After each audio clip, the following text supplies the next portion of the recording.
Bismillahirrahmanirrahim. Assalamualaikum warahmatullahi wabarakatuh.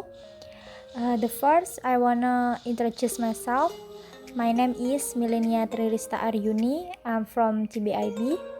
And in this occasion, I wanna explain about speech function, politeness, and cross-cultural communication.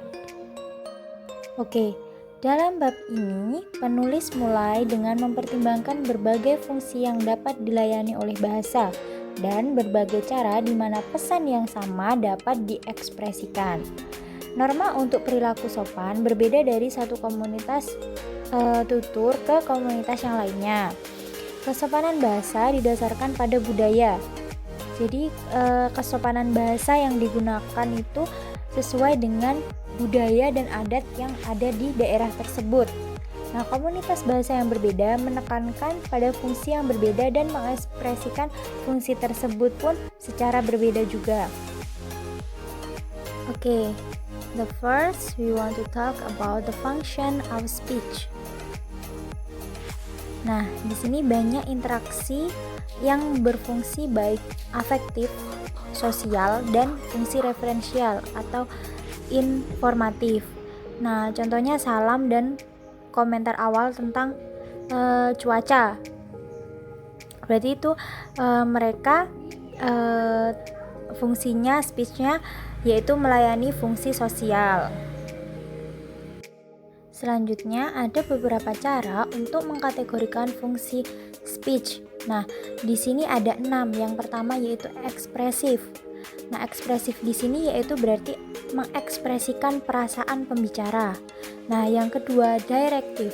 Nah, apa itu direktif? Direktif yaitu mencoba membuat seseorang untuk melakukan sesuatu. Nah, yang ketiga yaitu referensial. Nah, referensial sendiri berarti memberikan informasi. Terus yang keempat metalinguistik. Metalinguistik di sini berarti mengomentari bahasa itu sendiri. Yang selanjutnya poetic and patik. Nah, patik di sini berarti fokus pada fitur estetika bahasa. Nah, sedangkan patik berarti mengekspresikan solidaritas dan empati dengan orang lain. Yang kedua, kita akan membahas tentang politeness and address form. Kita sering tidak menghargai betapa rumitnya suatu hal karena kita cenderung menganggap terutama kesopanan sebagai masalah untuk mengucapkan kata tolong dan terima kasih di tempat yang tepat. Seperti biasa, sebagian besar bergantung pada intonasi dan nada suara. Tetapi kata tolong atau kata please yang jelas tidak serta-merta meningkatkan kesopanan pada arahan ini. Di sini terdapat 2 macam politeness and address form. Yang pertama yaitu positive politeness and then negative politeness. Positive politeness di sini yaitu menekankan sikap dan nilai bersama. Contohnya, ketika atasan menyarankan agar bawahannya menggunakan first name untuknya, ini adalah langkah kesopanan yang positif. Jadi mengekspresikan solidaritas dan juga meminimalkan perbedaan status yang ada. Nah, selanjutnya yaitu negative politeness. Nah, di sini memberi rasa hormat kepada orang lain dan menghindari untuk mengganggu mereka. Itu yang ketiga, kita akan membahas tentang linguistic politeness in different cultures. Nah, di sini sudah ada contohnya yaitu example 22 yang menjelaskan tentang perjalanan Christina Paulston. Oke.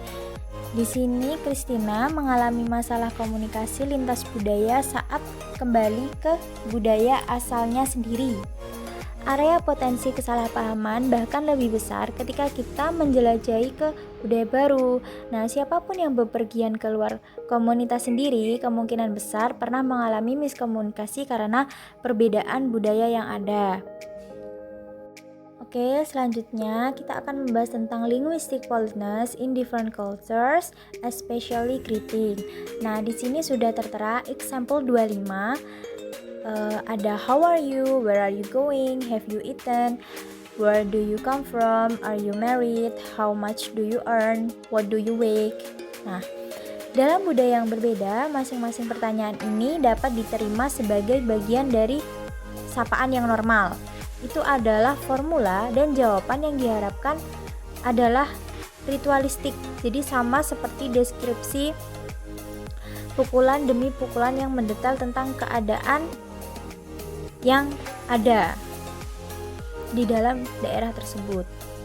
Nah, untuk penanya dari Asia Tenggara tidak mengharapkan penjelasan singkat dan spesifik tentang perjalanan dan tujuan yang Anda maksudkan.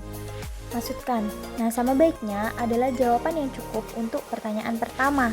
Jadi, di sepanjang jalan atau hanya jarak dekat adalah respon yang pantas dan sopan untuk pertanyaan kedua. Nah, jadi kalau orang Asia Tenggara itu sukanya tuh penjelasan yang singkat dan spesifik, jadi nggak bertele-tele.